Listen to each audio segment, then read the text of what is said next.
যে একজন পীর সাহেবের এক মুরিদ ছিল। তো পীর সাহেবের বাড়িতে এক মাজার আছে, সেই মাজারকে কেন্দ্র করে প্রতি বছর ওরস হয়। মুরিদ সে গরিব মানুষ, ব্যবসা বাণিজ্য করে খায়।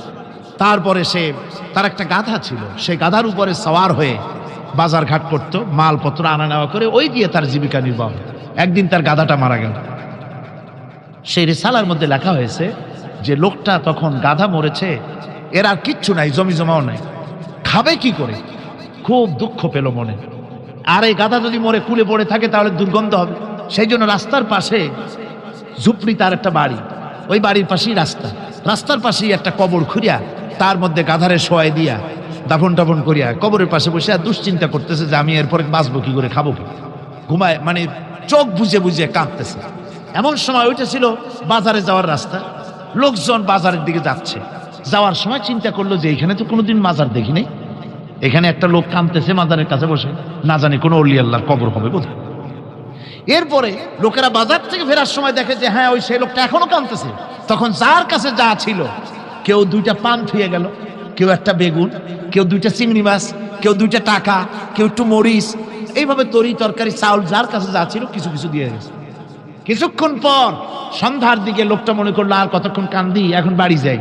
চোখ খুলে দেখে চতুর্দিকে খাদ্য খাবার, তরি তরকারি, পয়সা করি। কই যে মাশাআল্লাহ, শুনছিলাম হাতি বাঁচতেও লাখ টাকা, মরলেও লাখ টাকা, সে কথা যে গাধার ব্যাপারে কাটে তা তো জানি না। এই গাধা মরিও তো আমার বাঁচায় গেছে। এখন ওই কবরের উপরে, গাধার কবরের উপরে চাদর টাদর চড়ায় দিয়া ওইখানে জুজ্জাত করে বসছে। বছর খানিক চলে গেল, লোকেরা পয়সা কড়ি দেওয়া শুরু করলো। এরপরে সেখানে সে ইট পাটকেল জোগাড় করলো, একটা বিল্ডিং তৈরি করলো, সামনে সাইনবোর্ড লাগায় দিল হযরত গেদা শাহ রহমতুল্লাহ আলাইহির মাজার। মানুষ প্রতি বছর ওরসে এখানে জমা হচ্ছে, টাকার অভাব নাই। এখন এই লোক যার মুরিদ, সেই পীর সাহেবের কাছে অন্যরা এসে কয় হুজুর আপনার মাজারের আর বরকত কি, আপনার মুরিদের মাজারের কাছে মানুষ ভরা, টাকার অভাব নাই। পীর সাহেব কৌতূহল হলো যে ও আবার একটা মাজার পাইল কোন। তারপরে একদিন ওই মুরিদকে ডেকে বলল, বাবা সত্যি কথাটা আমারে কও, এই মাজার কার? মুরিদ কয় যে হুজুর আপনি আমার ওস্তাদ, আপনার কাছেই সব শিখছি, কিন্তু এই কথা কাউকে বলবেন না। বলল না, বল না কি হয়েছে, মাজারটা কার? বললো যে হুজুর যে গাধাটা নিয়ে ব্যবসা করতাম, ওই গাধাটা মরে গেল, তারে কবরে দিয়ে টিয়া এরপরে পরে এই ঘটনা হয়েছে। পীর সাহেব কয় আমি আরো চিন্তা করছিলাম যে না জানি কোনো সত্যি কোনো পীর সাহেবের মাজার। অসুবিধা হয় নাই, তোমার ওখানে যেটার কবর ওইটার মায়ের কবর হলো আমার বাড়িতে। মানে ওই বাচ্চা গাধাটা পীর সাহেবই দিয়েছিল তারে। আমার ভাইরা, আপনারা আশ্চর্য হবেন, বাংলাদেশে এরকম বহুত মাজার আছে, সে মাজারের কোনো ঠিকানা নাই, কার মাজার তারও কোনো খোঁজ খবর নাই। দীর্ঘ 30,000 বৎসর সেজদায় পড়ে থাকলেন। আর আরেকটা বর্ণনায় পাওয়া যায় 30,000 বৎসর নয়, জিবরিল আমিন খাদারে সেজদা করলেন আল্লাহর কদমে 30 লক্ষ বৎসর। সুবহানাল্লাহ বললেন। লম্বা সেজদা করবার পরে জিবরাইল শুধুমাত্র সেজদায় পড়ে আছে, মাথা উঠায় না। আল্লাহ তাআলা বলছেন জিবরাইল এবার মাথা উঠাও। জিবরাইল বুঝতে পেরেছেন হয়তো আল্লাহ তাআলা আমার উপরে সন্তুষ্ট হয়ে গিয়েছেন, এই জন্যে মাথাতে সেজদা উঠাবার কথা বলেছেন। জিবরিল আমিন মাথা উঠালেন, আল্লাহর কাছে বলছেন আল্লাহ তাআলা আমি আপনার কাছে জানতে চাই আপনি আমার উপরে সন্তুষ্ট হয়েছেন কিনা। আল্লাহ রব্বুল ইজ্জতুল জালাল বলছেন জিবরাইল রে, সত্যি তোমাকে আমি পছন্দ করি, আর তোমাকে আমার সৃষ্টির পয়গম্বরদের কাছে পাঠাতে চাই। পৃথিবীর দামি দামি জিনিস তুমি নিয়ে যাইবা, কিয়ামতের আগে সব দামি জিনিস তুমি আমার কাছে উঠাইয়া নিয়ে আসবা, আমার হাবিবের কাছে তুমি যাইবা। এই জন্য তোমাকে তৈরি করেছি, 30 লক্ষ বৎসর সাজদা করেছো, আমি সন্তুষ্ট কিনা জিবরাইল তুমি জানতে চাও। এই প্রশ্নের জবাব জানবার আগে আমার আরশে আজিমের পিলারের দিকে, আরশে আজিমের ডিজাইনার স্ট্রাকচারের দিকে একটু তাকাও। হযরতে জিবরিল আমিন আল্লাহ তাআলা আরশে আজিমের দিকে লক্ষ্য করলেন, স্ট্রাকচারের দিকে তাকালেন, ওখানে তাকাইয়া দেখেন লেখা আছে লা ইলাহা ইল্লাল্লাহ মুহাম্মাদুর রাসূলুল্লাহ সাল্লাল্লাহু আলাইহি ওয়াসাল্লাম। জিবরাইল বলছেন আল্লাহ তাআলা 30 লক্ষ বছর সেজদা করেছি একমাত্র কেবলমাত্র আপনাকে সন্তুষ্ট করবার উদ্দেশ্যে, আর আপনি বললেন মাথা উঠালাম। আপনি আমাকে বলছেন আরশে আজিমের দিকে তাকাতে, আল্লাহ তাআলা ওখানে কি আছে? আমার সেজদার সাথে আরশে আজিমের সম্পর্ক কি জানতে চাই? আল্লাহ রাব্বুল ইজ্জত ওয়াল জালাল বললেন, জিবরাইল শোনো, তুমি যে কালিমা দেখেছ ওই কালিমা সরকারে কায়নাত দো জাহানের সরদার নবী রহমত জনাবে মুহাম্মদুর রাসূলুল্লাহ সাল্লাল্লাহু আলাইহি ওয়াসাল্লাম, যাকে আমি হাবিবুল্লাহ বানিয়েছি, যাকে উপলক্ষ করে গোটা দুনিয়াকে সাজিয়েছি, আমি আল্লাহ তাআলা তাকে উপহার দিতে চাই। উপহার হিসাবে, উপঢৌকন হিসাবে এই কালিমা দিতে চাই। এই জন্যে তোমাকে দেখিয়ে দিলাম আখিরি জামানার আমার রাসূলের উম্মতেরা, আমার গোলামেরা দুনিয়ার জমিনে যাবে, তারা কমপক্ষে প্রতিদিন 5 ওয়াক্ত নামাজ ফরজ পড়বে। কয় ওয়াক্ত? 5 ওয়াক্ত ফরজ সালাত পড়বে। প্রত্যেক ওয়াক্ত 5 ওয়াক্ত নামাজে কমপক্ষে 17 রাকাত সালাত ফরজ পড়বে। কত রাকাত?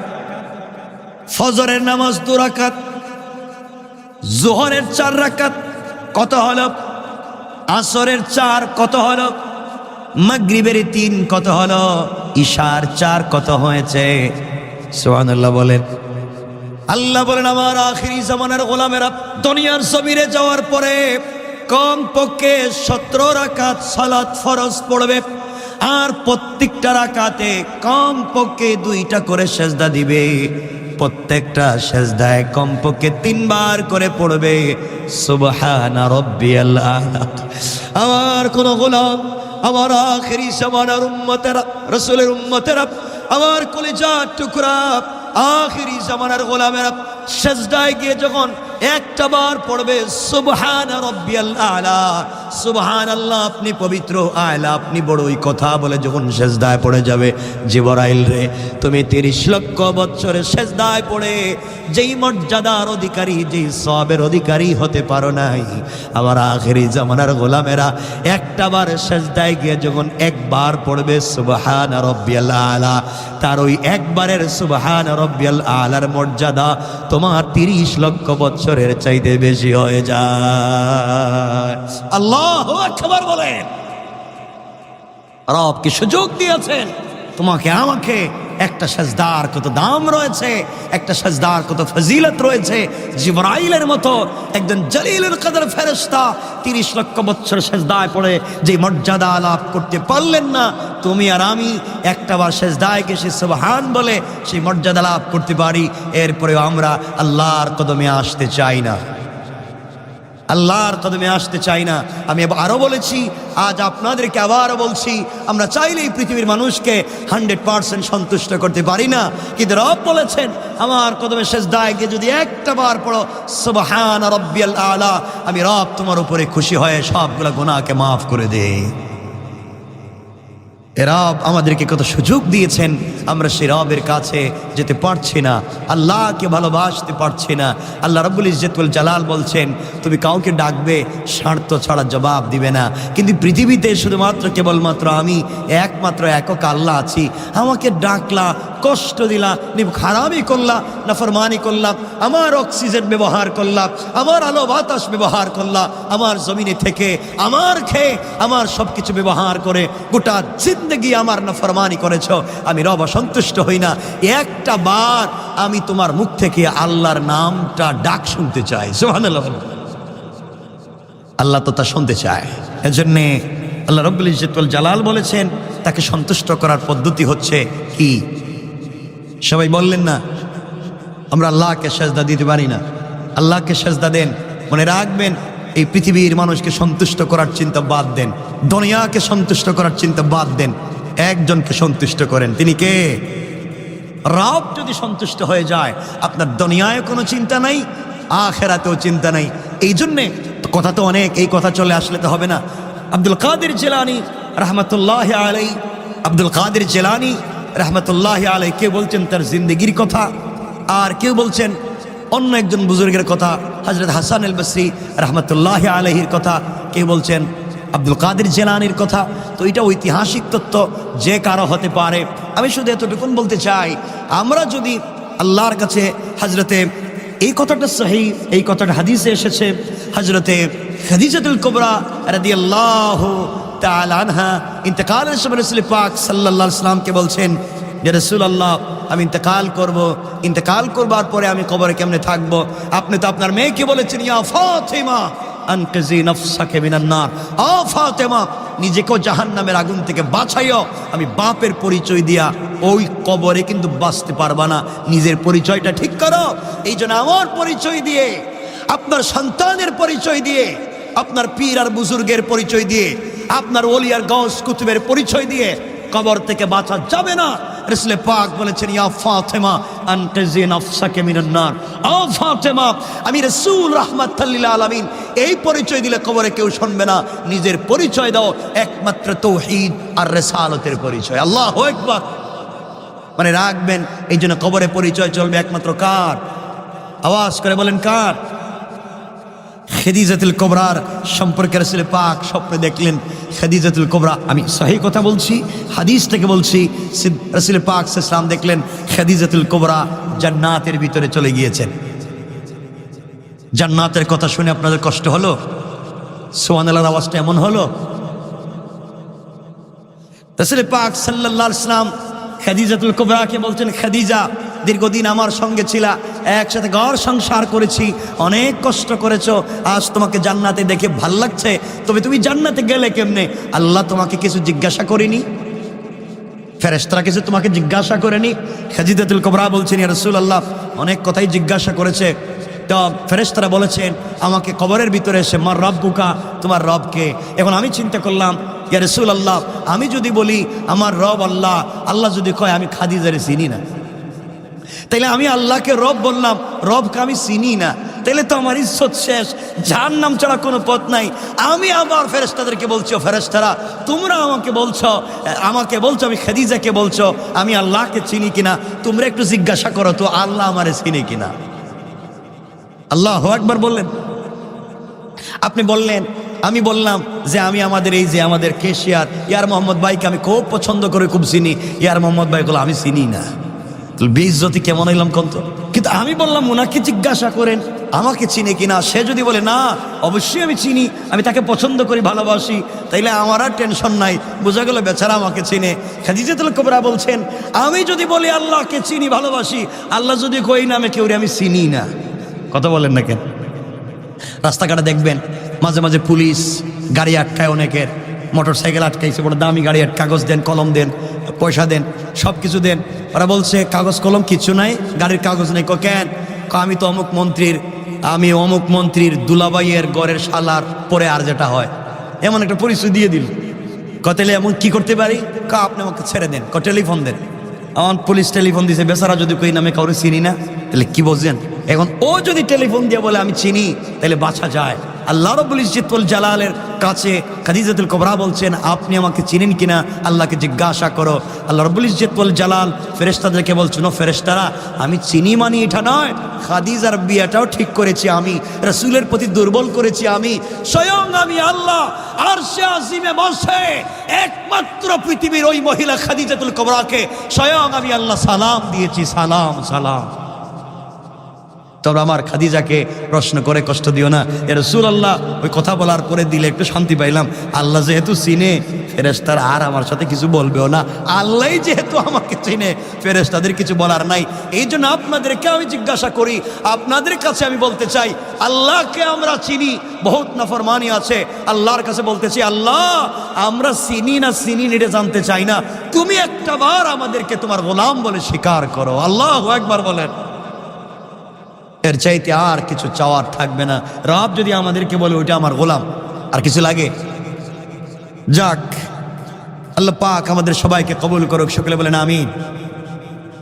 তো আপনাদের কাছে আমি যে কথাগুলা সংক্ষেপ করে করে, আমাদের সময় তো কম থাকে, আমরা কথাগুলা বলতে চাই, মনোযোগ দিয়ে শুনেন। আমি যে কোরআনে কারীমের যে আয়াত তিলাওয়াত করেছি 69 নম্বর আয়াত সূরা আল আহজাব থেকে, আল্লাহ রাব্বুল ইজ্জত ওয়াল জালাল এখানে বলেছেন ইয়া আইয়ুহাল্লাযীনা আমানু, হে মুমিন যারা ঈমান এনেছো, আল্লাহ তাআলা তাদেরকে বলছেন আমার কথাটা ভালো করে শোনো। লা তাকুনু কাল্লাযীনা আযাউ মূসা ফাবাররাহু আল্লাহু মিম্মা ক্বালু, আল্লাহ রাব্বুল ইজ্জত ওয়াল জালাল বলছেন মুমিন যারা হয়েছো আমার কথা শোনো, মূসাকে যারা কষ্ট দিয়েছে তোমরা তাদের মতো হয়ো না। পৃথিবীতে একটা জাতি আছে, আমি নাম বলছি না, এই জাতি তাদের নবীরে পিড়াইছে, নবীরে মারছে, সকাল বিকাল তাদের নবীর কথাকে অবিশ্বাস করত। সকালে একটা বলে, বিকালে আরেকটা বলে। আল্লাহ রাব্বুল ইজ্জতুল জালাল বলছেন, হ্যাঁ মুমিন, তোমরা মুসার মতো, মুসার এই লোকদের মতো হয় না। মুসাকে যারা কষ্ট দিয়েছে তোমরা তাদের মতো হয়ে যাইও না। তারা যা বলেছিল আল্লাহ তা থেকে তাদেরকে নির্দোষ প্রমাণ করেছিলেন। এখানে একটা ঘটনা আছে, তিনি আল্লাহর কাছে ছিলেন মর্যাদাবান। এই পৃথিবীতে একজন পয়গম্বর যার নাম মুসা আলাইহিস সালাম, খুব লজ্জাশীল নবী ছিলেন। গরম ছিলেন ঠিকই, কিন্তু খুব লজ্জাশীল ছিলেন হযরত মুসা আলাইহিস সালাম। তো এখানে কথা হচ্ছে, যেটা আমরা সংক্ষেপ করে কথাটা শুনতে চাই। আল্লাহ এতে বলছেন তোমরা মুসার সম্প্রদায়ের মতো হইও না। এর অর্থ এটা জরুরি নয় যে আমরা মুসার সম্প্রদায়ের মতো হয়েছি, আমরা রসুলকে গালি দিয়েছি, আমরা পিটিয়েছি। আল্লাহ আগেই বলছেন তোমরা এভাবে হইও না, কেন ওরা খারাপ লোক। কথা কি বুঝতে পেরেছেন? ওরা তাদের নবীরে মারে, নবীকে পিটায়, নবীকে গালি দেয়। আমরা আমাদের রসুলকে গালি দিই না। আমরা আমাদের রসুলকে আমাদের জিন্দেগির চাইতে পছন্দ করি, আমাদের জীবনের চাইতে, আমাদের সন্তানের চাইতে, আমাদের অস্তিত্বের চাইতে এই পৃথিবীতে ভালোবাসি আমাদের কলিজার টুকরা রসুলকে। ঠিক কিনা বলেন? মুসা আলাইহিস সালামের সম্প্রদায়ের লোকেরা মুসা আলাইহিস সালামকে তারা গালি দিত এবং সুযোগ পেলে তারা মারবার চেষ্টা করত, অনেকবার মারবার চেষ্টা করেছে। ওখানে একটা ভিন্ন ঘটনা হাদিস শরীফে এসেছে, রাসূল পাক সাল্লাল্লাহু আলাইহি ওয়াসাল্লামকে আল্লাহ তাআলা জানিয়ে দিয়েছেন। সিদ্দিক বুখারী শরীফের হাদিস, হযরত আবু হুরায়রা রাদিয়াল্লাহু তাআলা আনহু থেকে রওয়ায়াত এসেছে, মুসা আলাইহিস সালাম অত্যন্ত লজ্জাশীল একজন নবী ছিলেন। তার শরীর কেউ দেখতো না, তিনি পুরা বডি ঢেকে চলতেন। সুবহানাল্লাহ বললেন না? তিনি নারী ছিলেন না পুরুষ ছিলেন? কথা বলছেন না কেন? একজন পুরুষ নবী, কারণ কোন নারীকে তো আল্লাহ নবী এবং রসুল বানাবেন না, বানাবেনই না। একজন রসুল, একজন নবী এবং রসুল হযরত মুসা কিন্তু খুব লজ্জাশীল ছিলেন, পুরা বডি পর্দা করে চলতেন। সুবহানাল্লাহ বলেন? একজন পুরুষের কথা বলছি। তিনি খুব লজ্জাশীল ছিলেন, তার শরীর কাউকে দেখুক তিনি এটা চাইতেন না, এভাবে চাইতেন এবং পর্দার আড়ালে তিনি গোসল করতেন। আগেকার বনি ইসরায়েলের মধ্যে ছিল তারা পাবলিকের সামনে উলঙ্গ হয়ে গোসল করত। এরা কেমন জাতি বুঝতে পারছেন? তারা পাবলিকের সামনে উলঙ্গ হয়ে গোসল করত। তো মুসা আলাইহিস সালাম আড়ালে গিয়ে গোসল করতেন। সুবহানাল্লাহ বললেন না? একবার বনি ইসরায়েলের সম্প্রদায়ের লোকেরা বলাবলি করতে লাগলো, সমালোচনা করতে লাগলো, মুসা কারো সামনে গোসল করে না কেন? কি হয়েছে তার? সে নাকি নবী, সে রাসূল হবে ভাবছে, কিছু বলে। মুসা তখন ছোট বাচ্চা মানুষ, পাবলিকের সামনে গোসল করতেন না। কি হয়েছে মুসা, সবার সামনে আসে না কেন? বুঝতে পেরেছি, মুসার মনে হয় কুষ্ঠরোগ, লজ্জায় কারো সামনে আসে না, অথবা এক শিরা রোগ, এই লজ্জায় কারো সামনে আসে না। আল্লাহ তাআলা বলছেন আমি সকল নবী রসুলকে নির্দোষ রেখে, নির্ভেজাল রেখে, নিখুঁত হিসাবে সৃষ্টি করেছি। বলেন সুবহানাল্লাহ। তারা বলতে লাগলো মুসা আলাইহিস সালাম কুষ্ঠরোগে আক্রান্ত, অথবা এক শিরা রোগে আক্রান্ত, অথবা কোনো মারাত্মক রোগে আক্রান্ত, এই জন্য পাবলিকের সামনে আসেন না। আল্লাহ তাআলা এটা সহ্য করতে পারবেন না। তিনি যাকে নবী বানাবেন তার সম্পর্কে আপনি মিথ্যা কথা বলবেন, তার দোষ দেখবেন, এটা আল্লাহ সহ্য করতে পারেন। আল্লাহর সহ্যের বরদাস্তের বাহিরে চলে যায়। আল্লাহ সিদ্ধান্ত নিলেন মুসা যে শরীরে কোনো রোগ নাই, কুষ্ঠকাঠিন্য নাই, মরণ বেদি নাই, এক শিরা নাই, এটা আমি বুঝাতে চাই। কিন্তু মুসা তো কোনোদিন কাপড় খুলবে না, মুসা তো পাবলিকের সামনে গোসল করবে না। কিন্তু এই মুসারে কেমনে পাবলিকের সামনে যে মুসা ঠিক আছেন এটা বুঝাতে পারি? আল্লাহ সিদ্ধান্ত নিলেন যাক, মুসাকে আমাকে বুঝাতেই হবে। আমার মুসলমান বান্দাগান গভীর মনোযোগ। হযরতে মুসা আলাইহিস সালাতু ওয়াস সালাম একদিন নির্জনে একা একা জঙ্গলের কাছাকাছি গিয়ে গোসল করতে লাগলেন। নির্জনে একা একা গোসল করতে লাগলেন। কাপড়গুলা খুলে একটা পাথরের উপরে রেখে দিলেন। পয়গম্বর মুসা আলাইহিস সালাতু ওয়াস সালাম একটা পাথরের উপরে কাপড়গুলা রেখে নির্জন জায়গায় তিনি একটা পুকুরে গর্তে তিনি গোসল করতে নেমে গেলেন। গোসল শেষ করে হযরতে মুসা আলাইহিস সালাম হাত বাড়ালেন পাথরের দিকে কাপড় আনবার জন্য। যখন হাত বাড়ালেন আল্লাহ তাআলা পাথরকে নির্দেশ করলেন, পাথর মুসা যেন ধরতে না পারে এইভাবে তুমি দৌড়াও। এ তো আসতে আল্লাহ বলছেন মুসা, আল্লাহ বলছেন পাথর রে মুসা যেন ধরতে না পারে এভাবে দৌড়াও। আল্লাহ তাআলা পাথরের জবান খুলে দিয়েছেন। পাথর বলছে আল্লাহ কোন দিকে দৌড়াবো আপনি বলেন। আল্লাহ বললেন শোনো, পুরা দেশের বনি ইসরাইল কিছু 1 কিলোমিটার দূরে ওই জায়গায় তারা সবাই বেশে সমাবেশ করতেছে, সব বনি ইসরাইল আছে। ওই বনি ইসরাইল যেদিকে আছে পাথর কাপড় নিয়ে এদিকে যাও। আল্লাহু আকবার বললেন।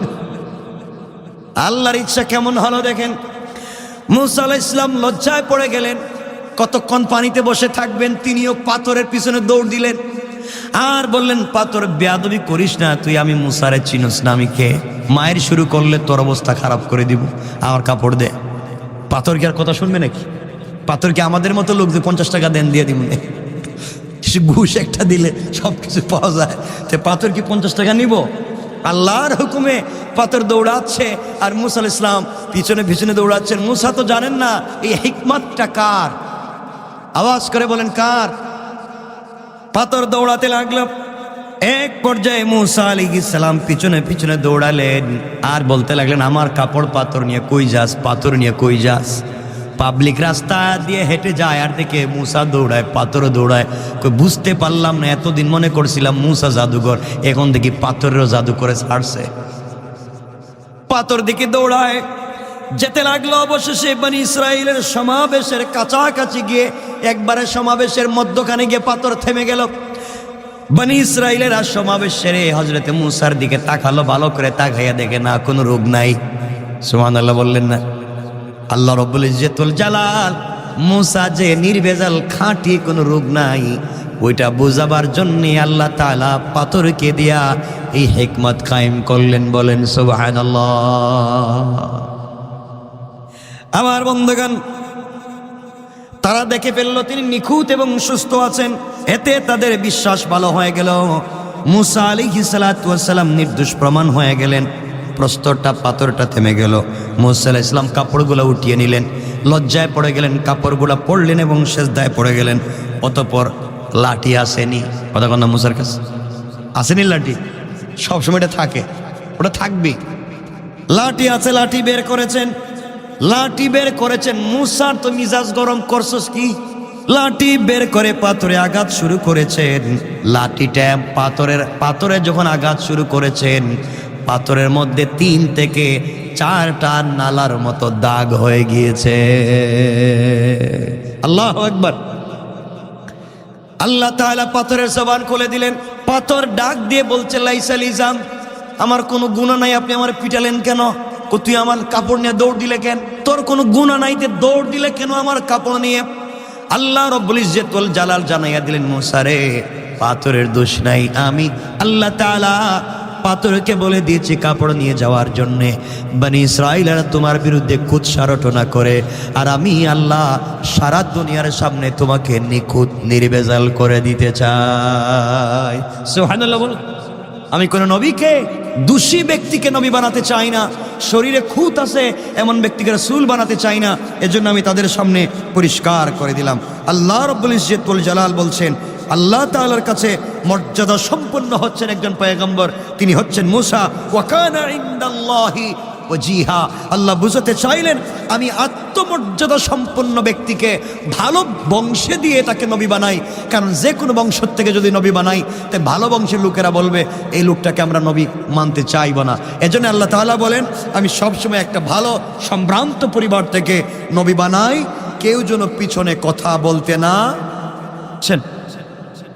এই জন্য আল্লাহ তাআলা এভাবে তৈরি করেছেন। হযরত মূসা আলাইহিস সালাম আল্লাহর হুকুম পালন করলেন। আল্লাহর হুকুম পালন করতে গিয়ে তিনি জমিনের ভিতরে অনেক কষ্ট, অনেক নির্যাতন সহ্য করেছেন। কাফেরেরা, তার জাতির লোকেরা তাকে কষ্ট দিয়েছে, আঘাত দিয়েছে। মনে রাখবেন, যারা রাসূলদেরকে আঘাত করেছে, কষ্ট দিয়েছে, তারা এই দুনিয়ার জমিনে পুরা জিন্দেগীভর তারা শাস্তির মুখোমুখি হতেই হবে, আজ না হয় আগামীকাল। কথা বলেন না কেন? এরপর আয়াত থেকে আল্লাহ তাআলা আমাদের রাসূলের কথাগুলা বলতে লাগলেন এবং আমাদের কথাগুলা আল্লাহ তাআলা বলতে লাগলেন। দেখেন আল্লাহর পরে কি বলছেন।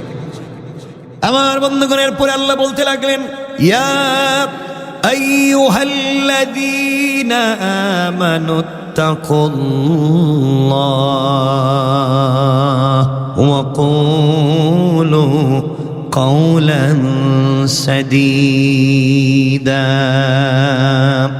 আল্লাহ রাব্বুল ইজ্জত ওয়াল জালাল বললেন, হে মুমিনগণ, যারা মুমিন হয়েছো, ঈমান এনেছো আমি আল্লাহর উপরে, আল্লাহ রাব্বুল ইজ্জত ওয়াল জালাল বলেন ইত্তাকুল্লাহ, আল্লাহকে ভয় করো, ওকুলু কাওলান সাদীদা, এবং তোমরা সরল কথা বলো, সঠিক কথা বলো, নরম কথা বলো। ওকুলু কাওলান সাদীদা, তোমরা সঠিক কথা বলো। দুটা বিষয় মনে রাখবেন, আল্লাহ ইমানদারদেরকে বলছেন দুটা জিনিস। এক নাম্বার, তোমরা ভয় করতে হবে কাকে? ইত্তাকুল্লাহ, আল্লাহকে ভয় করো, আর চলার পথে ওয়াকুলু কাওলান সাদীদা, যা বলো সঠিক বলো। কি বলো? আমরা যা বলিব সত্য বলিব, সত্য ছাড়া মিথ্যা বলিব না। কিন্তু ঘুম থেকে উঠে ঘুমাতে যাওয়া পর্যন্ত যা শুরু করছে, এ একটা কথাও মিথ্যা সত্য বলতেই চায় নাই। কথা বলেন না কেন?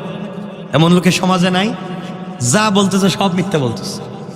আল্লাহ বলছেন দুটা কথা, এক নম্বর আমি আল্লাহকে ভয় করো, আর দুই নম্বর চলবার পথে সঠিক কথা বলো। কি কথা বলো? কথা বলেন না কেন? আমরা কি সঠিক কথা বলি? আমরা এখানে ঝামেলা দেখলে চলে যাই, সঠিক কথা বলতে চাই না। বিচারে সঠিক কথা বলতে আমার উপরে চলে আসবে, আমি এখানে সঠিক বলতে গেলে ঝামেলা আমার উপরে চলে আসবে। ঝামেলার দরকার নাই, সঠিক বিষয়ের দরকার নাই, আমি আমার তুমি তোমার, এটাই চলতেছে তো সমাজ। আল্লাহ রাব্বুল ইজ্জত ওয়াল জালাল ভালো করে বলছেন, শোনেন, চলার পথে যারা মুমিন, এক নাম্বার আমাকে ভয় করো, দুই নাম্বার সঠিক কথা বলো। যদি বলতে পারেন, আল্লাহ রাব্বুল ইজ্জত ওয়াল জালালের পরে বললেন يصلح لكم أعمالكم ويغفر لكم ذنوبكم ومن يطع الله ورسوله فقد فاز فوزا عظيما আল্লাহ রাব্বুল ইজ্জত ওয়াল জালাল বললেন, তোমরা যদি সঠিক কথা বলো, আল্লাহকে ভয় করে সঠিক কথা বলো, মিথ্যা বলো না, ইউসলিহ লাকুম, আল্লাহ রাব্বুল ইজ্জত ওয়াল জালাল বলছেন এক নম্বরে আমাদের আমলকে, আচরণকে তিনি সংশোধন করে দেবেন। চলার পথে আমাদের আচরণ যদি ভুল হয়ে যায়, কারোর সঙ্গে খারাপ আচরণ করে থাকি, কাউকে কষ্ট দিয়ে থাকি, আল্লাহ রাব্বুল ইজ্জত ওয়াল জালাল বলেছেন, বান্দারে চলার পথে যদি তোমার আচরণ খারাপ হয়ে যায়, ইউসলিহ লাকুম, আমি আল্লাহ তাআলা নিজের দায়িত্বে তোমার আচরণকে, তোমার চরিত্রকে সংশোধন করার ওয়াদা দিলাম। তাহলে আমরা যদি আল্লাহকে ভয় করে সঠিক কথা বলি, তাহলে আমাদের চরিত্র সংশোধন করে দিবেন কে? আওয়াজ করে বলেন কে? দুটা কাজ করব, আল্লাহকে ভয় করে সঠিক কথা বলবো। এক নম্বরে আমাদের চরিত্র সংশোধন করে দিবেন আল্লাহ। আমাদের যে চরিত্র আজকালকে, আল্লাহ এই চরিত্র, এমন চরিত্র আমাদের, আমরা তাহাজ্জুদের নামাজ পড়ি, আওয়াবিন পড়ি, চাশ পড়ি, এশরাক পড়ি, ফজরের সালাত জামাতে পড়ি, এরপরে রুটিন মতো কোরআন শরীফ পড়ি, এরপরে তসবিহাত এনে তসবিহ পড়ি, সব শেষ করে সেইরা রাস্তায় বাইরিয়া গ্রামে গেলে কুদাল দিয়ে আরেকজনের আইল কাটতে জমিতে ঢুকায় দিই। কথা বলছেন না কেন? এগুলা নাই? আছে। আল্লাহ বলছেন ঘটনা কি, নামাজও দেখলাম ঠিক মতো, তসবিও দেখলাম ঠিক মতো, সব ঠিক মতো, এখন দেখতেছি আরেক কাজে শয়তান আল্লাহরে কইতেছে, আল্লাহ এমন কামটা আমার জিন্দেগিতেও করি নাই। নামাজ পড়ে সেরা, তসবি পড়ে সেরা, আরেক বেটার জমি কাটবো, আরেক বেটার দোকান চুরি করব, আর মালিককে ঠকাবো, এই কাজ তো আমি করি নাই, এটা করছে। এরপরে নাকি হ্যাঁ এখন দেখা যায় তসবি পড়তেছে, জিকির করতেছে। আল্লাহ তাআলা বলছেন, শয়তান ও যা করতেছে ওটা আমিও বুঝতেছি, ওটা তো দেখতেছি। আমরা এই জন্য বলি, এই কাজগুলো যারা করে আজকে আমরা খোলস লাগিয়ে দিয়েছি, খোলস। আমরা ভালো মানুষের চরিত্রে ভিতরে খারাপ মানুষ হয়ে বসে রয়েছি। আল্লাহ বলেছেন, সুতরাং আমরা যদি সঠিক চরিত্র, সঠিক কথা বলি, চরিত্র সংশোধন করে দিবেন কে? এরপর আল্লাহ বলেছেন, আমালাকুম, তোমাদের আমলের মধ্যে যদি অসঙ্গতি থাকে, তোমাদের আমলের ভিতরে যদি সমস্যা থাকে, আর তোমরা যদি একমাত্র সঠিক কথা বলো, আমি আল্লাহ তাআলা তোমাদের আমলগুলোকেও সংশোধনের ওয়াদা দিলাম। চরিত্র যদি সংশোধন হয়ে যায়, আমল যদি সংশোধন হয়ে যায়, আর কিছু লাগে? কথা বলেন না কেন? আল্লাহ এই কথা বলে শেষ করেন নাই, আমল দিলেন, চরিত্র সংশোধন করে দিলেন। এই কথাগুলা বলে আল্লাহ শেষ করেন নাই, আয়াতের পরের শব্দে বললেন ওয়ায়াগফির লাকুম যুনুবাকুম। আল্লাহ রাব্বুল ইজ্জতুল জালাল ডাক দিয়ে বলছেন, শোনো রে, এবং তোমাদের যত পাপ আছে পৃথিবীতে, শুধুমাত্র সঠিক কথা যদি বলো, সবগুলা পাপকে ক্ষমা করে দেওয়ার ওয়াদা দিলাম। কি চমৎকার কথা! চরিত্র সংশোধন করে দিবেন, আমাদের আমলের ত্রুটি দূর করে দিবেন, এরপরে বলছেন সমস্ত গুনাহকে ক্ষমা করে দিবেন। সুবহানাল্লাহ পড়েন, জোরে বলেন। এরপর আল্লাহ রাব্বুল ইজ্জতুল জালাল একটা শব্দ বলছেন, আমি যে চরিত্র সংশোধন করে দেব, গুনাহ মাফ করে দেব, এরপরে তোমাদেরকে আল্লাহ রাব্বুল ইজ্জতুল জালাল আমলকে পরিবর্তন করে দিবেন। এগুলা দিয়ে শেষ করলেন না, পরের শব্দে আল্লাহ রাব্বুল ইজ্জতুল জালাল বললেন وَمَن يُطِعِ اللَّهَ وَرَسُولَهُ فَقَدْ فَازَ فَوْزًا عَظِيمًا। আল্লাহ রাব্বুল ইজ্জতুল জালাল বললেন, আল্লাহ এবং তার রাসূলের আনুগত্য যে কেউ করলে, যে কেউ যখন আল্লাহ এবং তার রাসূলের আনুগত্য করবে, সে অবশ্যই অবশ্যই দুনিয়া সাফল্য অর্জন করবে, আর ইন্তেকালের পরে আমার তৈরি জান্নাতে চলে যাবে। পড়েন সুবহানাল্লাহ। আল্লাহ রাব্বুল ইজ্জতুল জালাল বোঝাতে চাইলেন, কেউ যদি আল্লাহকে ভয় করে আর সঠিক কথা বলে, আল্লাহ বললেন এক নম্বরে বললেন তার চরিত্র সংশোধন করবেন, দুই নম্বরে বললেন তার আমলের মধ্যে পরিবর্তন সমস্যা থাকলে আমলকে পরিবর্তন করে দিবেন, তিন নম্বর বললেন তার পাপগুলাকে ক্ষমা করে দিবেন, এরপরে চার নম্বরে বললেন ওগুলা করে যদি আল্লাহ এবং রাসূলের আনুগত্য করতে পারে, দুনিয়ায়ও তাকে সফলতা অর্জন করাইয়া দিবেন আল্লাহ, আর আখিরাতে তার জন্য রেখে দিয়েছে আল্লাহর তৈরি জান্নাত। বলেন সুবহানাল্লাহ। আর কি চাই এই পৃথিবীতে? আর কি লাগবে? একজন মানুষের চলার পথে আর কিছু লাগবে না। কিন্তু আজকালকে আমরা জীবন কষ্ট করে যাচ্ছি, আমরা শুধু কাজ করে যাচ্ছি, আমরা শুধু দুনিয়া দুনিয়া দুনিয়া করে যাচ্ছি। মনে রাখবেন, যারা কষ্ট করছেন এই পৃথিবীতে, দুনিয়া নিয়ে হোক আখিরাত নিয়ে হোক, যারা এই পৃথিবীতে কষ্ট করে, আল্লাহ তাদেরকে বিফল করেন না, আল্লাহ তাদেরকে সফলতা দান করেন। এই জন্য জোয়ান যারা এখানে আছো, জোয়ান যারা এখানে বসে আছো, তোমাদেরকে আমি বলছি, তোমাদের বয়স হচ্ছে, কলেজে পড়ছো, ইউনিভার্সিটিতে পড়ছো, কি কাজ করছো, কেরিয়ার করতে চাও, জীবনকে ভবিষ্যৎকে সুন্দর করতে চাও, মনে রাখবা কেরিয়ার গড়ার বয়সে কখনো নিজের চেহারার দিকে তাকাতে নাই। কথা কি বুঝতে পেরেছি? আমার কথা বুঝতে পারলেন? আপনি যদি পৃথিবীতে সফল হতে চান, সাকসেস একজন পার্সন হতে চান, দুনিয়ায় হোক আর আখিরাতে হোক, আবারও বলছি, এই পৃথিবীতে যদি একজন সাকসেসফুল ম্যান আপনি হতে চান, তাহলে কেরিয়ার গড়ার বয়সে আপনি আপনার চেহারার দিকে তাকাবেন না। আমার কথা কি বুঝতে পেরেছেন? আবারও বলছি, কেরিয়ার গড়ার বয়সে আপনি আপনার চেহারার দিকে তাকাতে নাই, কারণ ভালো চেহারা, ভালো কেরিয়ার হলে চেহারা অটোমেটিক ভালো হয়ে যায়। কথা বলেন না কেন? কেরিয়ার যদি ভালো হয় তাহলে চেহারা এমনি এমনি ভালো হয়ে যায়। ঠিক বললাম না? খারাপ বললাম? আর কেরিয়ার যদি ভালো না হয়, অনেক সুন্দর চেহারাও বিনষ্ট হয়ে যায়। কথা বলছেন না কেন? সুতরাং কেরিয়ার গড়ার বয়সে সফলতার জিন্দগিতে তুমি গমিয়ে গমিয়ে কাটিয়ে দিও না। আমার কষ্ট হয়, আমার লজ্জা হয়, আমার নিজের অনুশোচনা হয় জওয়ানদেরকে দেখলে, তারা কেমনে গমিয়ে গমিয়ে এই বয়সটা কাটিয়ে দেয়। এটা তো ঘুমানোর বয়স না, এটা তোমার জিন্দগিকে গড়বার বয়স। কথা বলছে না? আমরা তো যার বয়স 60 বছর, একটা হিসাব করেন তো দেখি, আমরা প্রতিদিন কয় ঘন্টা ঘুমাই? গড়ে রাত দিনে মিলাইয়া 8 ঘন্টা তো ঘুমাই, রাত দিনে মিলে কমপক্ষে 8 ঘন্টা তো ঘুমানি, আরও বেশি ঘুমাই।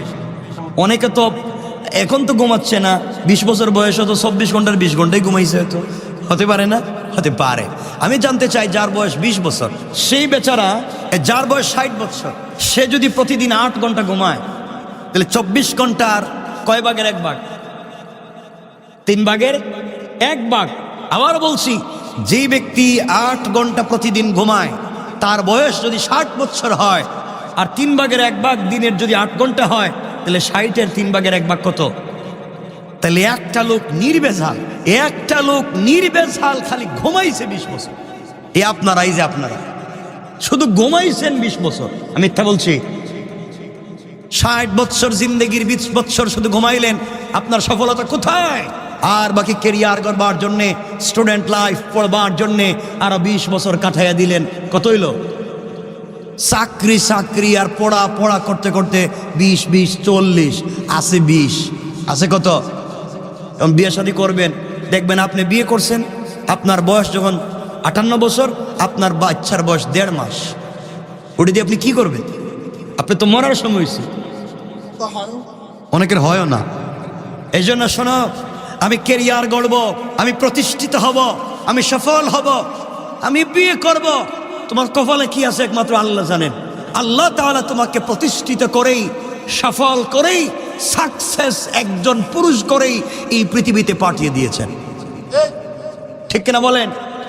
সুতরাং ঘুমিয়ে ঘুমিয়ে কাটাবার জন্য নয়, গাদার মতো কাজ করবার জন্য নয়, আপনি একটা রুটিন করেন, সিস্টেমের ভিতরে লাইফকে নিয়ে আসেন, কন্টিনিউ করেন লাইফকে। রব বলেছেন ফাকাদ ফাজা, সে দুনিয়ায়ও কামিয়াব, আখিরাতেও কামিয়াব। আপনি শুধু ঘুমাবেন, আপনি 20 বছর ঘুমাইলেন আর পড়তে গেছেন আরো 20 বছর। কথা বলেন না কেন? তা কত বছর গেল গড়ে? তার বাকি আছে কয় বছর? কি করবেন এখন? মনে করছি বিয়ে করবো। তুমি বিয়ে করো আর নাই করো, কেউ চাকরি করবে, ঘর বাড়ি বানাইবো, দেখবেন 50 বছর হয়েছে, বেটা 40 বছর জাপানে ছিল, ইউরোপে আমেরিকা ছিল, জিন্দগি কাটাইয়া 50 বছর বয়সে টাকা পয়সা নিয়ে বাড়িতে আসছে, এটা বাড়ি বানাইবো। বাড়ি বানানোর কাজ চলতেছে, গাদার মতো যৌবনকালে কাজ করেছে, এখন মেরুদণ্ড ব্যথা, ডায়াবেটিস, হাই প্রেশার, কথা বলেন না কেন, কোলেস্টেরল, রোগের শেষ নাই। 40 বছর ইনকাম করে যা পয়সা জমাইছিল বডির পিছনে, এখন এই টাকা খরচ করতেছে। কথা বলেন না কেন? যা ইনকাম করছিলেন এতদিনে, এখন এই বডিকে ঠিক রাখতে গিয়ে সব শেষ করে ফেললেন। এই জন্য আমি বলছি না আপনাদেরকে গাধার মতো রাত দিন কাজ করতে। সাকসেস লাইফের স্টোরি হচ্ছে আপনি যখনই বুঝতে পারলেন এই জিন্দগি, তখন থেকে একটা রুটিন করেন জিন্দগি চলবার জন্য, দেখবেন আপনি একজন সাকসেসফুল মানুষ হতে পারবেন। কথা কি আমার বুঝেন আপনারা? আল্লাহ আমাদেরকে বুঝবার তৌফিক দান করুক, সকলে বলেন আমিন। মনে রাখবেন, জোয়ানদেরকে বলছি, বাবার পয়সা আছে এই জন্য চেহারার শুধু তেল মালিশ করতেছে, পারফিউম শরীরে দিচ্ছ, দামি কাপড় আয়রন করছো, আর সুন্দর সুন্দর কাপড় ডিজাইন করছো, চেহারাকে সুন্দর করছো, চুল ডিজাইন করে কাটছো, এই পয়সা যে খরচ করতেছ, মনে রাখবা শুধু ভালো চেহারাই ভালো নয়। মনে রাখবা একজন মানুষের চেহারা সব সময় দাম ভালো নাও থাকতে পারে, কিন্তু যদি ভালো একটা কেরিয়ার গড়তে পারেন, সর্বকালে সব সময় এই কেরিয়ারের দাম থাকবে। কথা বলছেন না কেন? দেখবেন একটা মেয়ে, ধরেন আমি কথার কথা বলতেছি, একটা মেয়ে চেহারা খুব কালো, খুব কালো, মানে কালো বলতে অনেক কালো চেহারা, ছেলের চেহারা বা একটা মেয়ের ছেলেরই চেহারা ধরলাম, অনেক কালো। বাবা বিয়ে দিতে চায়, বাবা বলছে আল্লাহ এই মেয়েটারে কেন দিস, আমার এত কালো মেয়ে, আমি কার কাছে বিয়ে দিব? যত ছেলে দেখতে আসে বলছে এই মেয়েকে বিয়ে করে লাভ কিনে নিয়ে কী করতাম, এত কালো, আমাকে 30 লাখ টাকা দেওয়া লাগবে, 40 লাখ টাকা দেওয়া লাগবে, যৌতুক দেওয়া লাগবে, না হচ্ছে এই কালো মেয়েকে বিয়ে করবো না। মেয়ে সিদ্ধান্ত নিল আমার চেহারা ভালো নাও হতে পারে, আমি কেরিয়ার দেখবো সাকসেস করা যায় কিনা। মেয়ে আস্তে আস্তে করে কষ্ট করে করে পড়ালেখা করতে করতে BCS ক্যাডার হয়ে গেল। কি হইল? BCS cadre. ওই যেই বেচারা 30 লক্ষ টাকা যৌতুক চাইছিল, দেখবেন সকালবেলা মিষ্টির ট্রাক লইয়া বাড়িতে হাজির। কথা কন না কেন? চেহারার দরকার নাই, চেহারার দরকার নেই, আমি 10 লাখ টাকা দিব, এরপরে বিয়ে করতে চাই। এখন কি এই চেহারা বিয়ে করতে চায় না কেরিয়ার? কথা বলেন। এই জন্য বলতে চাই, আবারও বলছি এই কথা, কেরিয়ারকে যদি সাকসেস করতে পারেন, লাইফ স্টোরি সাকসেস হয়ে যাবে। চেহারা দেখবার দরকার নাই, লাইফকে গড়েন, দুনিয়া এবং আখিরাত কামিয়াব হয়ে যাবে ইনশাল্লাহ। আমার কথা কি বুঝতে পেরেছেন আপনারা? এই জন্য চেহারারে খুব দামি বানায় লাভ নাই, নিজের জিন্দগিকে দামি বানান। কবুল করবেন কে? কথা তো অনেক অনেক কথা বলতে চাই, কিন্তু আমরা কথা বলতে পারি না। মনে রাখবেন, এই পৃথিবীতে আমরা একজন শ্রেষ্ঠ আমাদের পালনকর্তা পেয়েছি, এই পৃথিবীর শ্রেষ্ঠ পালনকর্তা আমরা পেয়েছি রব। আমাদের একজন শ্রেষ্ঠ রব আছেন, আমরা একজন শ্রেষ্ঠ রবের শ্রেষ্ঠ গোলাম। কি বলেন? আমাদের রব শ্রেষ্ঠ, আমাদের রব গোলাম হিসাবে আমরা আমাদের নবী, আমাদের কিতাব, আমাদের ধর্ম, সব শ্রেষ্ঠ, আমাদের আল্লাহ শ্রেষ্ঠ, আমরা গোলাম শ্রেষ্ঠ, আমাদের নবী শ্রেষ্ঠ, আমাদের কিতাব আল কোরআন শ্রেষ্ঠ, আমাদের ধর্ম ইসলাম শ্রেষ্ঠ। আল্লাহু আকবার বলেন। তাইলে তুমি কিসের জন্য পিছনে পড়ে থাকো? তুমি তো জন্মই নিয়েছো সোনার চামচ নিয়ে। কথা বলছেন না কেন? তুমি পৃথিবীতে চলার পথে আল্লাহর মতো একজন অভিভাবক পাচ্ছ শ্রেষ্ঠ, আল্লাহর মতো একজন রব পাচ্ছ শ্রেষ্ঠ, নিজে গোলাম হিসাবে পাচ্ছ শ্রেষ্ঠ, রসুলকে পাচ্ছ শ্রেষ্ঠ, কোরআন পাচ্ছ শ্রেষ্ঠ, ধর্ম পাচ্ছ শ্রেষ্ঠ। তো তুমি আমি তো সোনার চামচ নিয়ে আসছি দুনিয়ায়। রব বলেছেন এই শ্রেষ্ঠত্বের লড়াইয়ে তুমি শুধু আমার কদমে সেজদা করো, সেজদা করো। রব বলেছেন আমাদেরকে সফলতা দিয়ে দিবেন। সুবহানাল্লাহ বলেন। কিন্তু এই সফলতার জিন্দেগিতেও কিছু দরিদ্রতা আমাদেরকে পেয়ে যায় না, পায় না?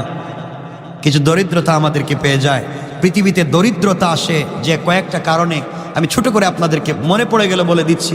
পৃথিবীতে দরিদ্রতা আসে পরিবারে, ব্যক্তির জিন্দেগিতে মোটামুটি 7 কারণে, কম বেশ 7টা কারণে আপনার দরিদ্রতা আসতে পারে। 7টা কারণে আপনি পৃথিবীতে বিপদে পড়তে পারেন। 1 নম্বর কারণ হচ্ছে তাড়াহুড়া করে নামাজ পড়বার কারণ। আবার বলছি, বুখারীর হাদিস, 7টা কারণে দরিদ্রতা আসতে পারে। আর একটা কারণ হচ্ছে তাড়াহুড়া করে সালাত পড়বার কারণে। 2 নম্বর হচ্ছে দাঁড়িয়ে পেশাব করবার কারণ। আমরা তাড়াহুড়া করে নামাজ পড়ি না, কথা বলেন, অনেকেই পড়ি, আমরা দাঁড়িয়ে প্রস্রাব করি না। তা রাস্তাঘাটে করে কে করে? মনে রাখবেন, 3 নম্বর রাসূল সাল্লাল্লাহু আলাইহি ওয়াসাল্লাম বলছেন সব থেকে বড় দরিদ্রতা যে কারণে আসে সেটা হচ্ছে পেশাবের জায়গায় দাঁড়িয়ে দাঁড়িয়ে অজু করবার কারণে। আপনারা কি বুঝছেন আমার কথা এখনো? যেখানে পেশাব করেছে ওখানে দাঁড়িয়ে অজু করছে, এই লোকটা পবিত্র হওয়ার সম্ভাবনা নেই। কিন্তু আজকালকের যে আমাদের বাথরুমগুলো আছে, ওয়াশরুমগুলো আছে, বাথটবগুলো আছে, ওটা তো আলাদা আলাদা অনেক জায়গা, আলাদা আলাদা না, উঁচা নিচা ভাঁজ করা আছে, এটা এক জায়গা, আলাদা আলাদা অনেক জায়গা আছে দেখবেন ওই একটাই, কিন্তু আপনি ওখানে প্রস্রাব। এটার বলার উদ্দেশ্য আছে, আমার উদ্দেশ্য হচ্ছে আমি বলতে চাচ্ছি না আপনাদেরকে যে শুধু কমেডে প্রস্রাব করেছে আর ওখানে দাঁড়িয়ে অজু করেছে, আমি এটা বুঝাচ্ছি না। আমি বুঝাচ্ছি আমাদের আজকের এই সোসাইটিতে এমন হয়ে গিয়েছে, কমোড বাদ দেন, যেখানে গোসল করে ওখানে অনেকেই পেশাব করে। এখন তো ফরিস্তার মতো বসে রয়েছেন, কোনো কথা বলতেছেন না।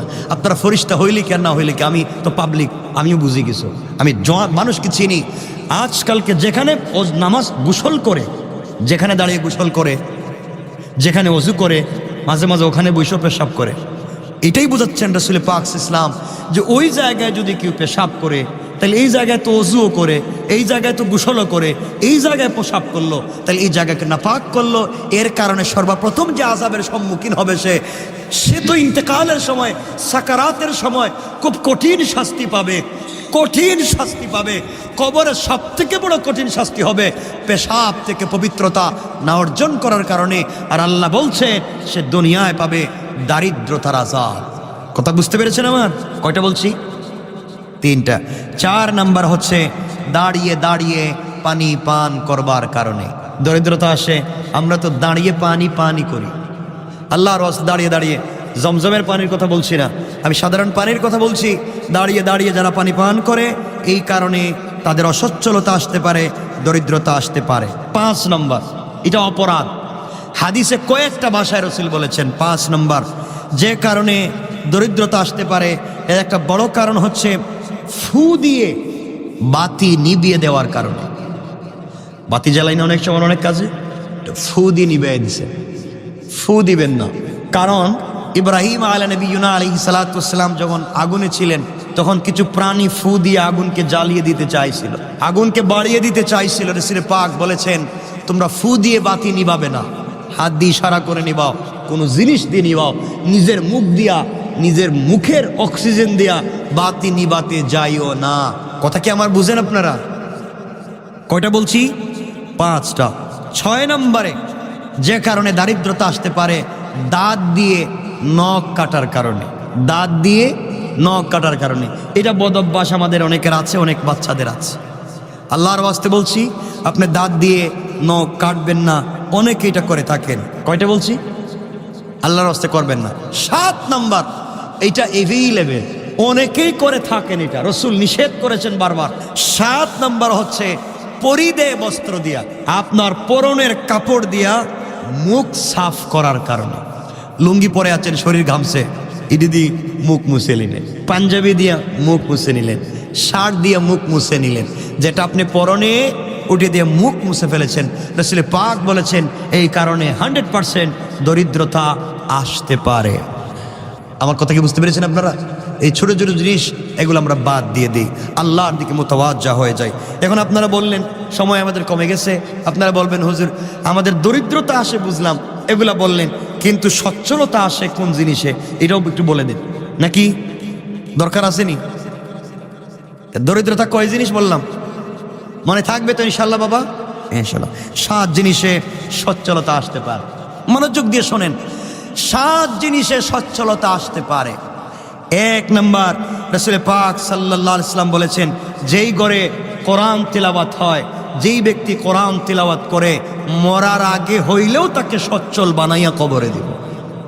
আল্লাহ বলেছেন সচ্ছল বানিয়ে কবরে দেব। এই জন্য রাসূল বারবার বলেছেন ও আমার উম্মতেরা তোমরা জুমাবারে কাহাব পড়ো, ফজরের পরে সূরা ইয়াসিন পড়ো, মাগরিবের পরে ওয়াকিয়া পড়ো। আর একটা কথা বলে দিই, হযরত ইবনে আব্বাস রাদিয়াল্লাহু তাআলা বর্ণনা করেছেন রাসূল বলেছেন যেই ঘরে সূরা ওয়াকিয়া তিলাওয়াত হয়, যেই ঘরে সূরা বাকারা তিলাওয়াত হয়, সূরা ওয়াকিয়া যেই ঘরে তিলাওয়াত হয়, এই ঘরের মানুষকে আল্লাহ না খাওয়াইয়া মউত দিবেন না। এত আসতে বললেন। আর যেই ঘরে কি বলছি সূরা বাকারা তিলাওয়াত হয়, এই ঘরে কোনো জালেম, কোনো দুশমন, কোনো শয়তান, কোনো জিন্নাত ক্ষতি করতে পারবে না। সুবহানাল্লাহ বলেন। আমরা পারবো তো ইনশাআল্লাহ?